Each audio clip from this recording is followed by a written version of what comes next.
Good morning, children. Okay, children, today I am going to take social for 10th class. Social 10th class. And we are in chapter 6.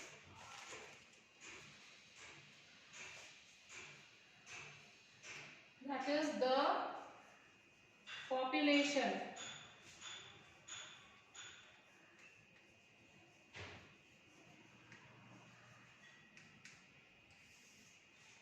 Okay. Yes, textbook page number 71, population.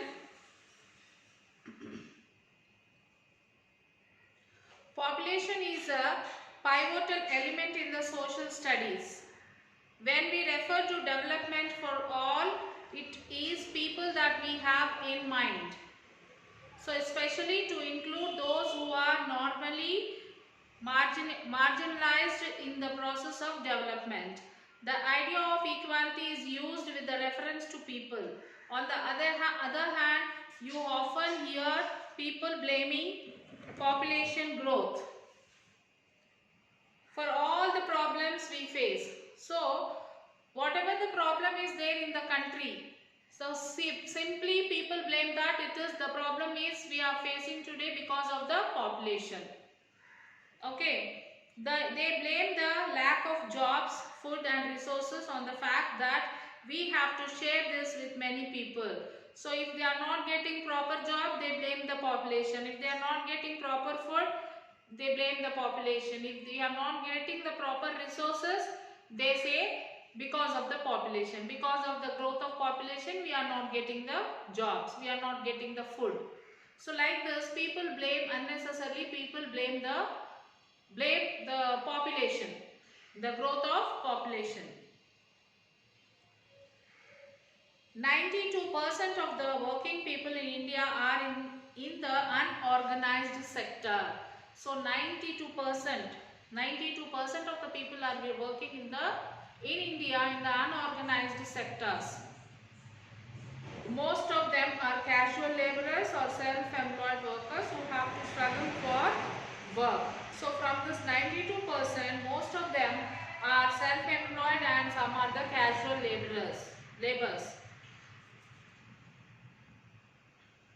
They have no other social security apart from their families to support them.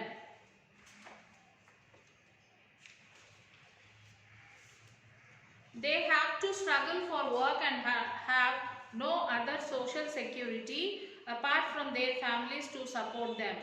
How do we make sense of these contradictions? It is important to understand population numbers, its distribution and characteristics, and provide the basic background for understanding and appreciating the other aspects. The Cause of India provides us with information regarding the population of our country. A cause is the procedure of systematically acquiring and recording information about the members of a given population. So once in 10 years, information is collected about all people living in India. So once in a 10 year, we collect the information, the government collect the information of the people who live in India.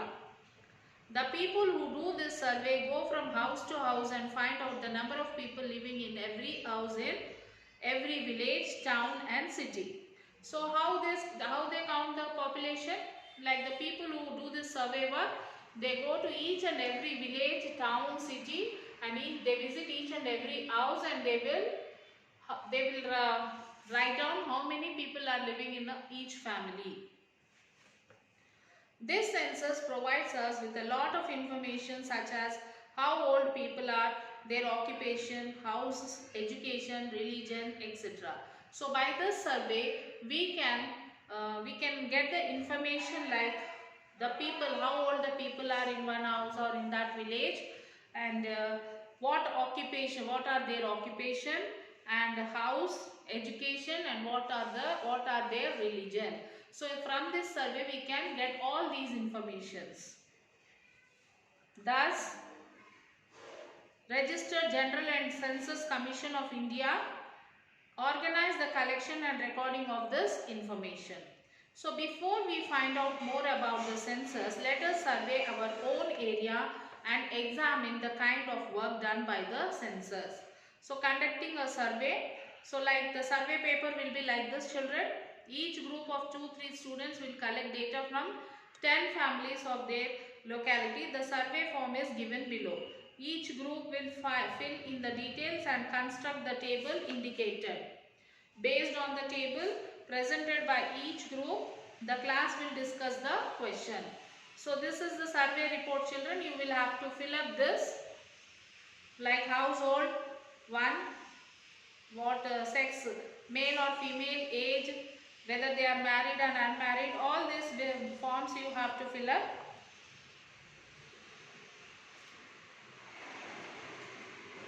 So after filling this,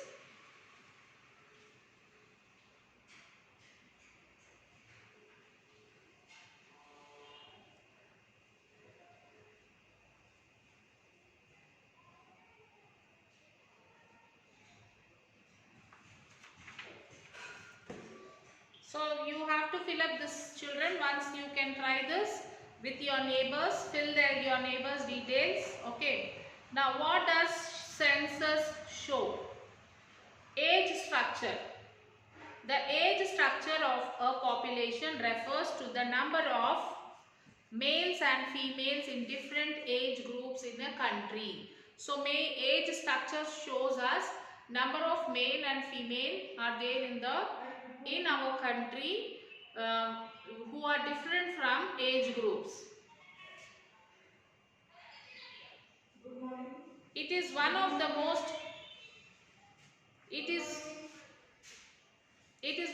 most basic characteristics of a population. To an important degree, a person's age influences what she requires, her capacity to work, whether she is dependent on others, etc. Consequently,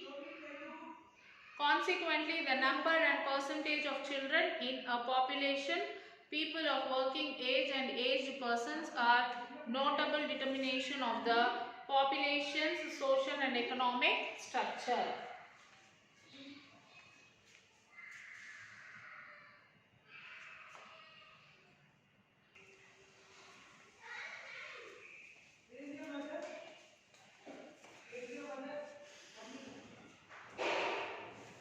Okay. So the population of the nation is generally grouped into three broad categories. So the population of the nation is divided into three groups. That is children, that is generally below 15 years, and working age 50 to 59 years, and age that is above 59 years.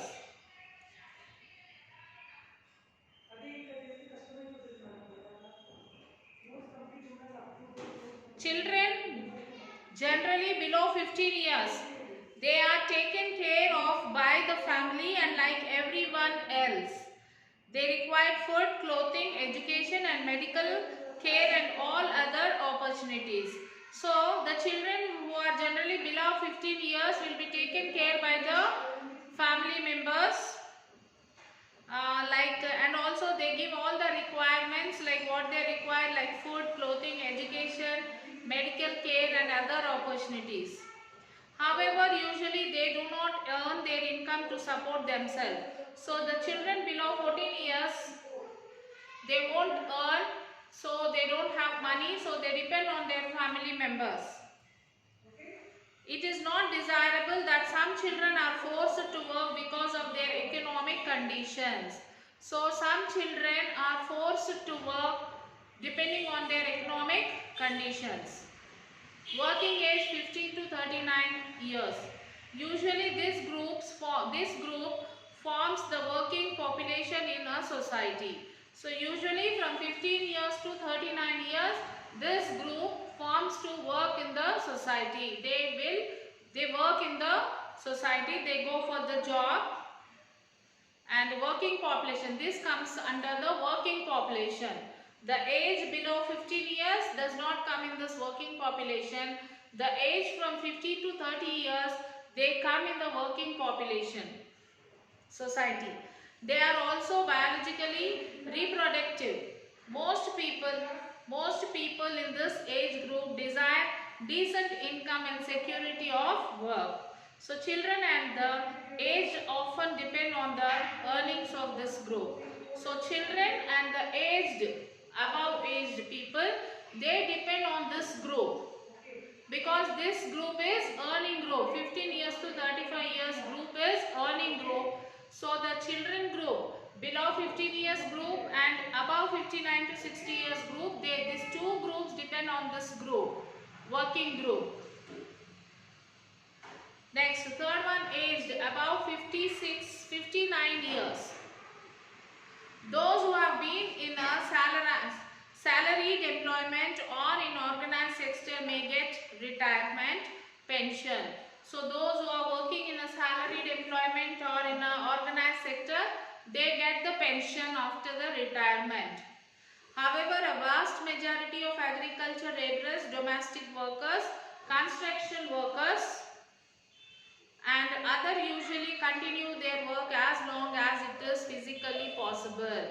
And the people who are not working in the government sectors like the workers, the laborers, the domestic workers, the construction workers, they all work till they are physically fit, till they have the strength to work. They don't have any retirement age. So till how many years, till when they can work, till when they have the strength to work, they will continue their work. This group also depends on their families for support and old age when unable to work. Even this group also, even if they work for 70 years also, after 70 years they have to depend. Or think if you are working for 80 years, after 80 years also they have to depend on the middle group, that is 15 to 39 years group. They have to depend for their support. It is also possible that their medical expenses are higher than that of the other age groups, and also their medical expenses also will be higher than the other age groups. Think of the various ways in which government should have special schemes for different age groups. Example could be midday meal schemes, Anganwadi program, etc. Why are they necessary? Sex ratio. Sex ratio is the number of females per 1000 males is the population. This information is an important social indicator to measure the extent of the equality between men and women in a society. You have calculated this for the families that you survived. Now examine these figures for the country as a whole. We notice that the number of women in India has consistently been lower than that of men. This female-male ratio, the sex ratio, is a cause of concern since it indicates a hidden form of discrimination. Women and girls in particular face unequal opportunities for education and development. They are discriminated against in the most basic needs of nutrition, childcare and health also. Yet get less of these things as compared to males. This often happens within the family. Yes, the discrimination is not always obvious. So medical research shows that given similar circumstances, girl children survive much better than boys. Hence, if there was no discrimination, the number of girls should be higher or as much as boys. From the census survey, we get another indicator in India. Sex ratio at birth is estimated to be 105 boys for 100 girls. More female babies die than male babies. Okay. The census shows that in the age group 0 to 5, the number of girls who survive is much lower than boys. This can only happen if there is some discrimination in their care and nutrition, because otherwise the physical chance of survival is better for girls. So the other evidence that we have is from comparative figures. If we look at the societies or regions that we have provided equality to women and provide equal opportunities for them. The sex ratio and difference are different. Regions that have unequal gender relations that favor the males and discriminate against the females tend towards unequal sex ratio. This can happen even though they have high incomes. For example, look at the following data. You can see the data here and observe the ratio of the sex ratio, which is indifferent. It is noted that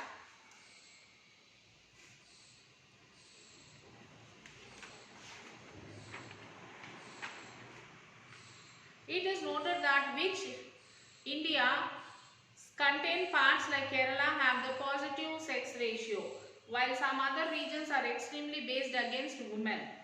Distressing aspects of gender basics is India that shows little sign of going away in the preference for boys over girls. One of the worst manifestation of this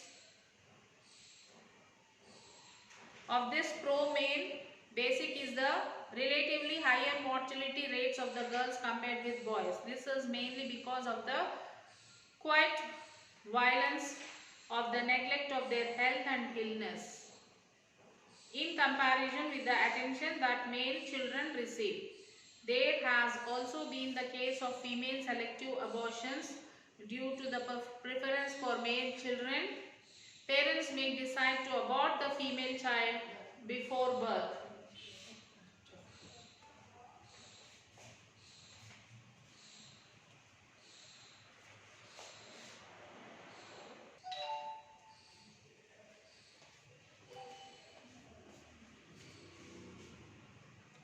So most of the parents, they abort the children, abort the children if there is a female child. Because of that, they go for the abortions.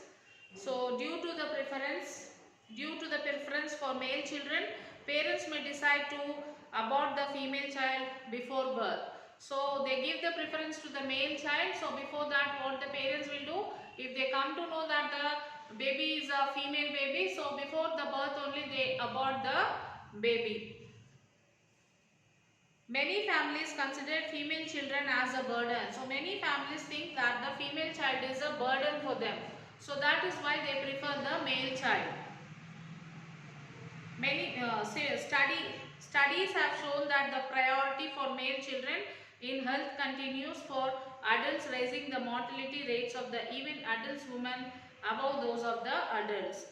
The studies of the have shown that the priority for the male children, so that is the reason why the adults also, they think that the male children is better.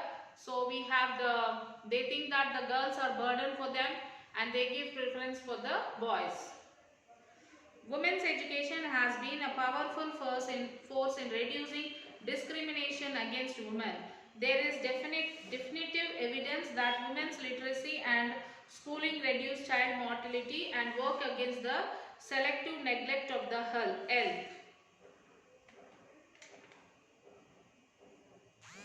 of girls. To understand such a situation, discuss the questions on the right and whether this would impact the sex ratio.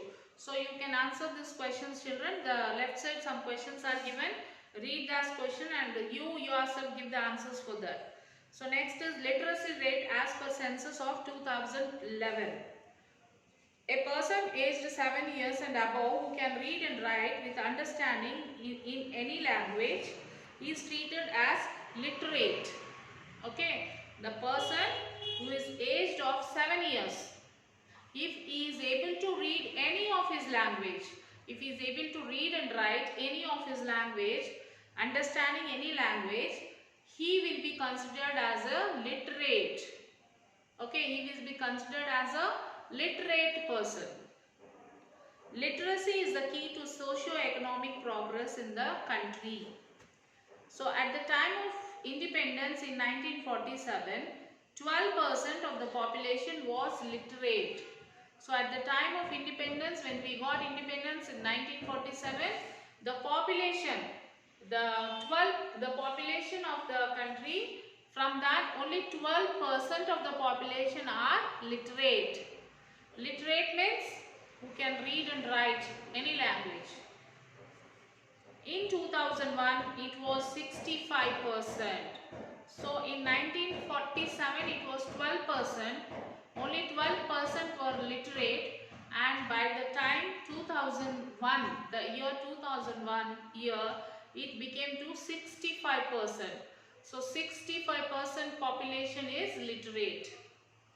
It grew to 74% by 2011, and however the 2011 census shows that there is a wide disparity in literacy rate for men 82% and women 65%.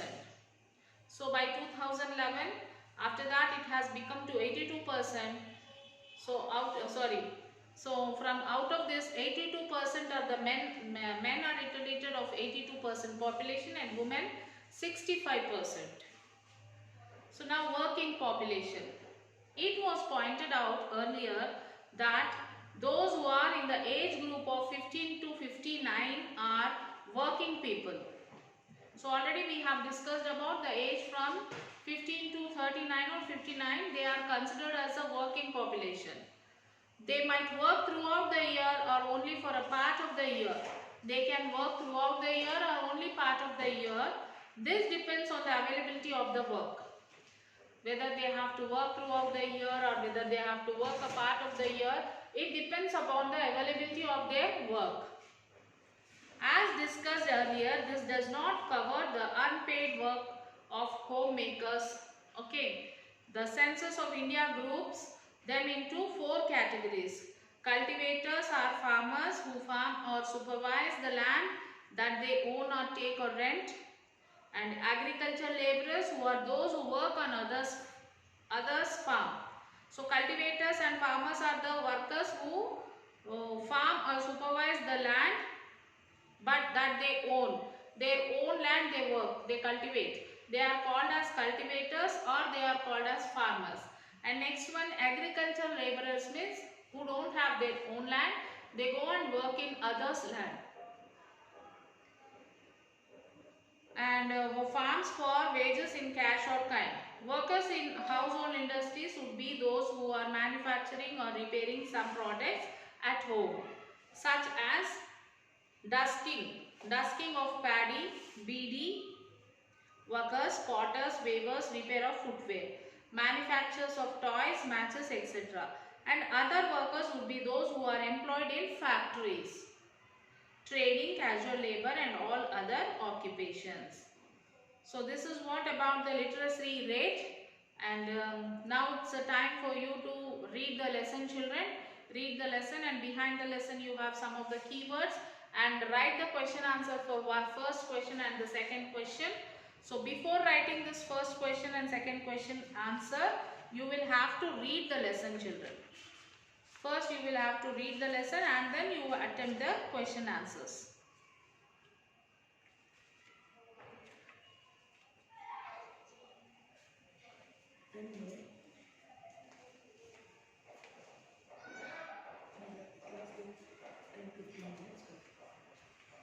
Okay, children.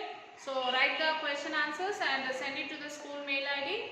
We will meet you in the next class. Till then, take care, children.